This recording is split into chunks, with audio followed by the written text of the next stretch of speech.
everyone. So before we start our video, me and my partner will introduce ourselves first. My name is Azmi Shazwina Binti Azmi. I am a Sports Science and Recreation student from UiTM Instrument 3. My student ID is 2018-426536. I am a Semester 5 student and my class group is NSR 11158. Hi, my name is Amirul Naim bin Yusof. You can call me Naim. I'm from campus Remban 3. My student number is 2018407166. I'm from semester 5, class NSR 11158. So, for the topic that we'll be reviewing in this video today will be Abseiling. Abseiling, a word from German which is also known as rappelling, is a controlled descent of vertical drop, such as rock face using a rock. This technique is used by climbers, mountaineers, cavers, canyoners, search and rescue, and rope access technicians. It is used to descend cliffs or slopes when they are too steep or dangerous to descend without protection. Many climbers use this technique to protect established anchors from damage. Rope access technicians also use this as a method to access difficult to reach areas from above for various industrial applications such as maintenance, construction, inspection, and welding. To descend safely, abseilers use a variety of techniques to increase the friction on the rope to the point it can be controlled comfortably. These techniques range from wrapping a rope around their body to using a custom-built device like a rack. Practitioners choose a technique based on speed, safety, weight, and other circumstantial concerns. In the United States, the term rappelling is used nearly exclusively. In the United Kingdom, both terms are understood, but abseiling is strongly preferred. In Australia, New Zealand, and Canada, the two terms are used interchangeably. Globally, the term rappelling appears in books writing in English more often than abseiling. For the history of abseiling, the term of rappel in reference to the technique is attributed by Roger Frisson Roche. Frisson in turn attributed the technique of abseiling to Jean-Charles Stratton, a shamanics guide who lived from 1840 to 1925.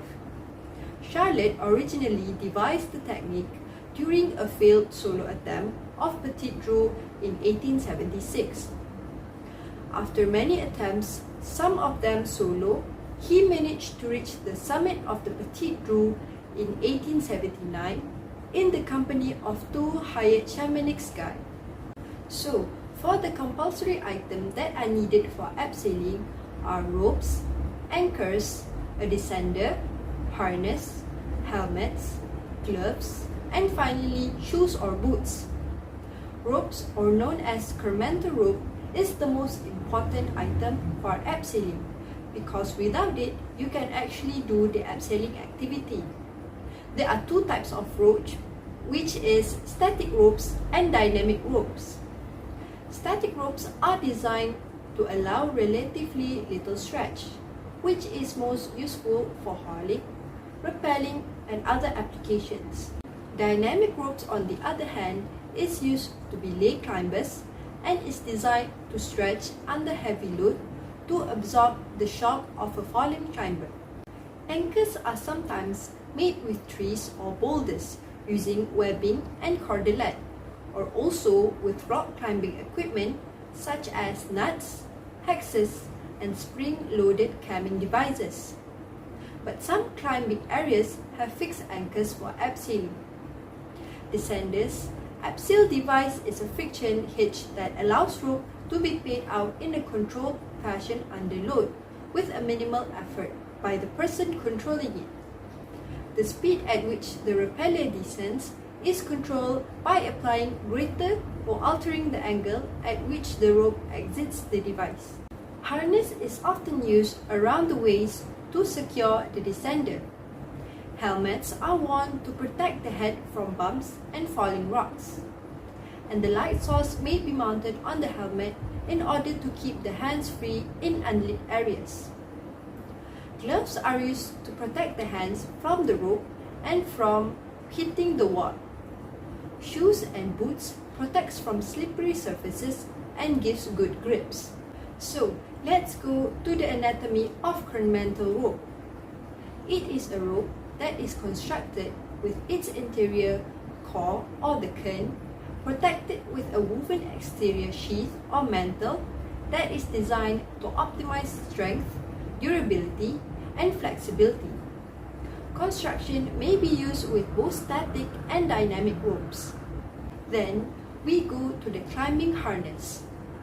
In its simplest form, a harness can be made from a length rope or a nylon webbing tied around the waist. However, this is extremely uncomfortable unless the wearer is very light. It can also ride up to the abdomen or even the diaphragm under load and cause serious injury. While harnesses can be improvised, it is more common to use commercially produced harnesses, which often include padding and amenities such as gear loops. There are also do's and don'ts on your rope cap. For do's, you must always store in a cool, dry, shady place. Keep battery acid and other corrosiveness away from ropes. Keep the rope reasonably dry. Remove all knots after using and before storing. Completely examine a rope before each use and immediately after it has held a severe fall. Examine the rope at irregular intervals. Maintain a rope log to include. All rope life will depend on variables such as amount of ultraviolet light, moisture, dirt, abrasion, and hours of use. Retire a rope after 3 years even if used occasionally, 2 years for normal use on weekends, and after 1 year for an indoor or outdoor program with almost daily use. For the don'ts, never step on the rope. The debris can enter through the sheath and cut the cord. Do not allow a rope to run under sharp edges, especially under a heavy load. And last but not least, do not leave the rope stretched or under tension for an extended time. Okay, thank you to Azmira for the explanation. So here I would like to brief more about the proper technique of abseiling. Good technique means you must do 4 things. So among them is the rappel extension, threading the rope through the device, backing up rappel, and last, rappelling down the wall.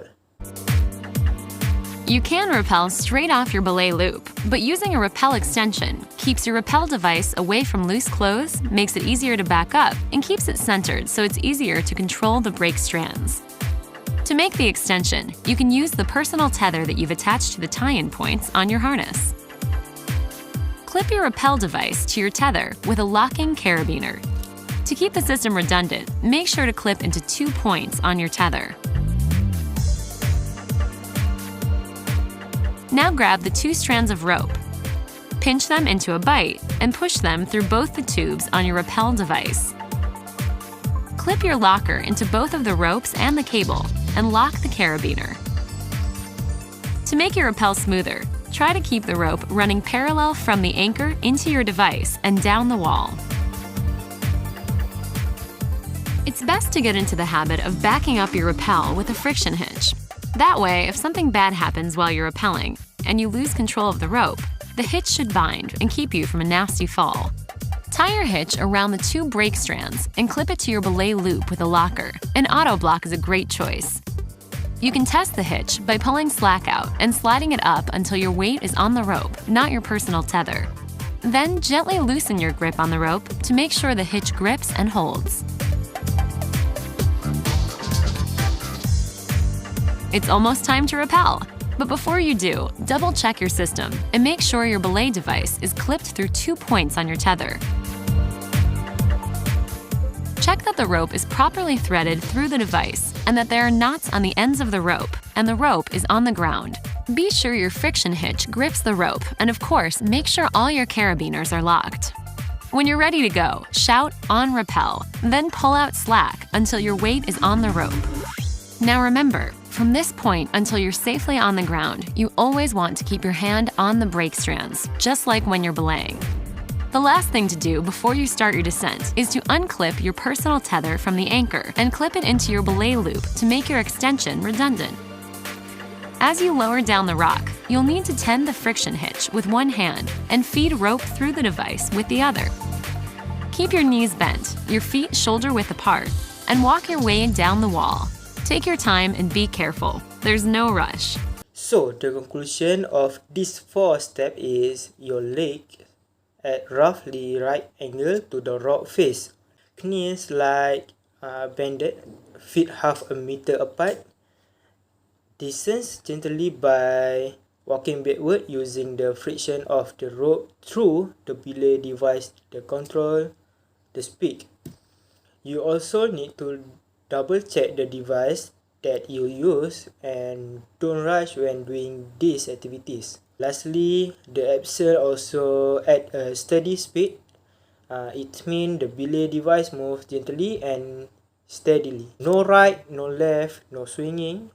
It is because something that we don't want to happen, such as falling down, or the rope that we use is easily to cut at this time. This weight, this height must have a backing up the rappel with friction rope. So next, I will present about the advantages and disadvantages of learning abseiling activities. So first of all, the advantages when you learn about abseiling is the process to build confidence. This is because abseiling gives a participant a feeling of achievement for various reasons. Some may be an achievement in conquering their fear of height.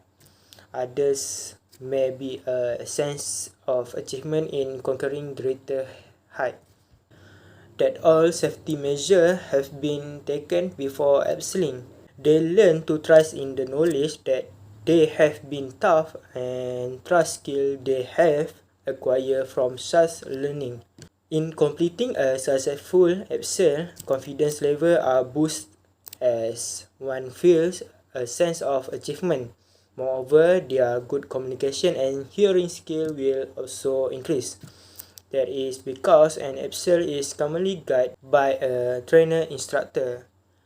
The ability of the participant to follow simple and complex instructions, as well as put trust in another person's appetite, even in the most terrifying part of the sport, is one skill that is commonly developed in abseiling. Then the disadvantage of learning abseiling is rock fall and drop equipment. High risk, like during you do abseiling, these activities, the abseil lost their control will cause you to fall into the ground. Maybe it causes by the equipment failure and the rope cutting or other than that. For the summary, the quick recap, a main idea and the main advantages. Abseiling is fairly physically easy and extremely mentally challenging. One thing that is a great benefit about abseiling as an adventure sport is it can be made as gentle or as challenging based on the requirement and participant preference. Among other adventure sports, abseiling captures a wider age bracket as compared to climbing and other than that. This characteristic of abseiling make it an accessible sport to almost anyone in any age category. Abseiling is an activity that involves going down a vertical surface from great height by rope and a rappelling and harness system, all done in almost an entirely controlled environment and method.